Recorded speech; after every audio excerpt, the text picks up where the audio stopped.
Russia's defense ministry claims that U.S. warplanes bombed the Syrian city of Aleppo on Wednesday while blaming Russia for the attacks.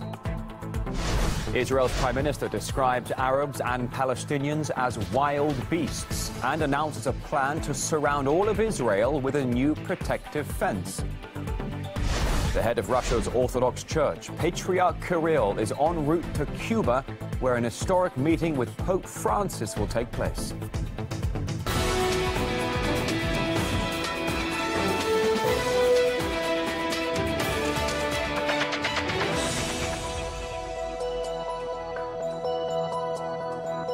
Right now, midday in Moscow. Thanks for joining us here on RT International. We have your latest worldwide news headlines.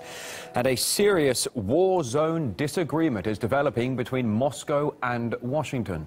The Pentagon blames Russia for hitting civilian targets in Aleppo, while Russia's defense ministry has provided evidence that actually America was behind the strikes. Let's get more now from RT's Nikki Aaron joining us live here on the program. Nikki, can you clear it up for us? Where are the accusations actually coming from here? Well, let me just remind you that Aleppo is a city that's already suffering a dire humanitarian situation. Civilians there don't even have access to water since supplies were cut. Now, Russia's defense ministry claimed that 2 U.S. Air Force A-10 assault warplanes bombed Aleppo on Wednesday, destroying 9 facilities. Let's just take a quick look at the statement from the Russian defense minister, spokesperson. We analysed all the targets hit on Wednesday in Aleppo. First of all, Russian planes didn't appear near Aleppo. The closest target hit was more than 20 kilometers from the city. Only so-called anti-ISIL coalition planes and drones have been flying over Aleppo. As we promised our US partners, we won't hide this data. On Wednesday at exactly 13:55, 2 US warplanes entered Syrian airspace from Turkey and fully bombed several targets in the city. Now, the very same day, the Pentagon accused Moscow of carrying out bombing in the city. US Army Colonel Steve Warren said that Russian airstrikes had hit 2 hospitals. Now, this would deprive medical care to about 50,000 people, so it would only exacerbate the already dire situation in the city. This has been quickly rebuffed by the Russian Defense Ministry. And let's not forget there is an agreement between the two sides, a kind of safe haven strategy, which means that the Russian and US forces don't bomb targets in the city at the same time. So there's a lot of finger pointing going on, a bit of a blame game, you could say. Now, Russia's defense ministry says it's investigating these 9 targets hit by US planes and trying to find out whether any hospitals were among them. So at the moment, we're just going to hold on and see what comes up next. All right. RT's Nikki Aaron, thanks very much. In the meantime, as diplomats descend on Munich for Syria talks, media are reporting that Russia plans to propose a ceasefire in Syria starting March the 1st. It's potentially part of a growing frenzy over Moscow's involvement in the conflict. One New York Times article, for instance, says the rules of the game in Syria have changed, with Russia possibly proving the American strategy there is flawed. The report adds that this makes the upcoming talks critical for the U.S. delegation led by Secretary Kerry. Meanwhile, mainstream media are ganging up on Russia's anti-terrorist campaign. Russian airstrikes pound the key battlegrounds daily. This is said to be the aftermath of just one of the Russian airstrikes pounding Aleppo. Tens of thousands have fled the city already in the face of a major military offensive. The Syrian regime is on a winning streak with the help of Russian bombs. That's caused people to flee in their thousands. We asked our political analyst Caleb Mopan to explain what's going on. Well, for the last 4 years, the coverage of the Syrian crisis in Western media has been completely biased and slanted. All throughout the war, you have had the terrorists, the insurgents, foreign-backed, trained militants.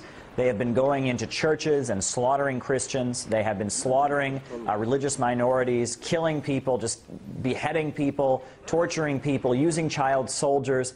And yet the Western media says nothing about this. We just hear an endless chorus of Assad the dictator and Assad must go. The Munich talks start amid intense battles to retake the Aleppo province. To the north, Syrian and Kurdish fighters have recaptured a key airport held by al-Nusra for more than 2 years.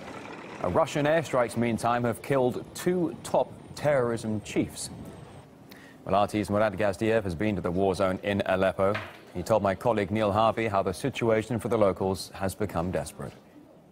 Well, before the civil war began, Aleppo was Syria's largest city. It is really something of a mixing pot. You had all sorts living together there. You had Assyrians, Kurds, Arabs, Armenians, Turks, all living together somewhat, peacefully. And we're talking about an ancient city as well, aren't we? Somewhere that actually attracted a lot of tourism. And that was just one side of Aleppo, hundreds of thousands of tourists. There was also business, there was industry, there was finance, jobs. It was a bustling metropolis. Then, of course, the civil war began.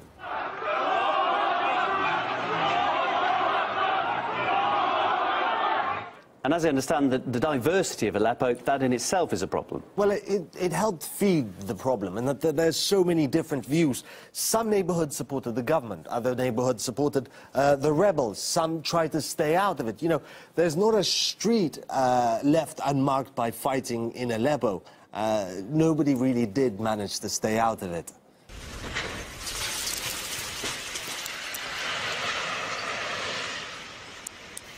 And as for the belligerents, well, given how much of a mixing pot the city was, you had really all flavors of rebels in Aleppo at one point or another, from the moderate FSA to Nusra, Al-Qaeda, to even ISIS in the city at one point.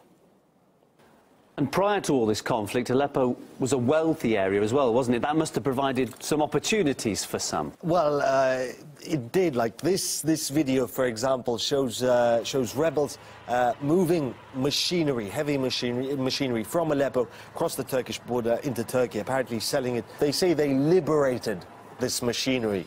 Stole it. Apparently, according to the Syrian government, 1 year into the revolution, 1,000 factories just in Aleppo and around Aleppo were robbed. They were pilfered, and all the stripped of valuables and all the stuff sold across the border in Turkey. This is not even going into the roving bands of bandits or rebels, whatever they were at that point, walking around the city when they first went into it, robbing whoever they didn't like. And if they didn't like you enough, it didn't just stop with robbery or mugging. It could be fatal. Mass executions in Aleppo were not a rarity. They weren't a unique thing. They happened often. This video, for example, shows rebels throwing postal workers off of a roof because they worked for the government.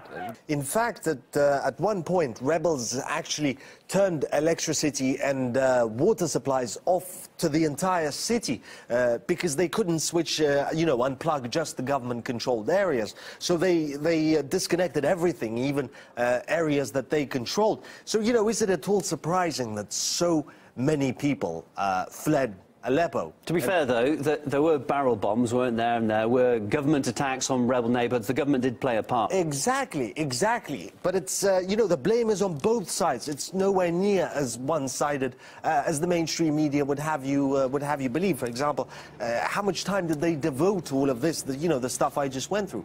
Nowhere near as much as they devoted to barrel bombs, for example. And Syrians themselves, they've grown tired of it all. All they really want is just an end to it all, an end to the fighting.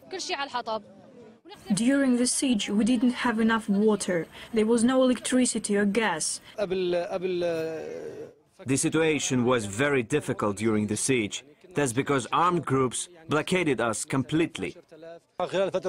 During the siege, which lasted for about 4 years, we received only one humanitarian aid package from the Red Crescent. بيتنا انضرب خالص راح دمار شامل صار بينا قمر صار بينا كل شيء صار بينا بس سوريا ترجع ونظل مثل أولي ونمشي ونمزح ونضحك مثل أولي. And in the meantime, the French media has apparently joined the rest of the mainstream in attacking Russian airstrikes in Syria. However, they've made a bit of a hash of it in the process. Here's Anisa Nawi. Syria, a war made worse by an information war. French viewers, the latest casualty. Les avions de la coalition, ils manquent de cibles. Ils frappent des centres d'entraînement, de commandement, des endroits où sont stockées des armes, du matériel, mais des cibles parfois cachées, enterrées, très difficiles à repérer. On essaye aussi de frapper au portefeuille les sites pétroliers exploités par le groupe État islamique et dont plusieurs ont déjà été détruits. France too wants people to believe U.S. strikes in Syria are good and Russian airstrikes are bad. So much so that they had to use footage of Russian airstrikes to illustrate their point. Clearly easy to verify on the Russian Defense Ministry's official YouTube page. I know, a bit desperate. Surely there are videos of U.S. airstrikes, but it gets even worse. Puis les consignes des états-majors, elles sont claires, faire le moins de victimes civiles possible. They want you to believe Russian anti-terror strikes are killing civilians, but U.S. strikes don't. Magic bombs.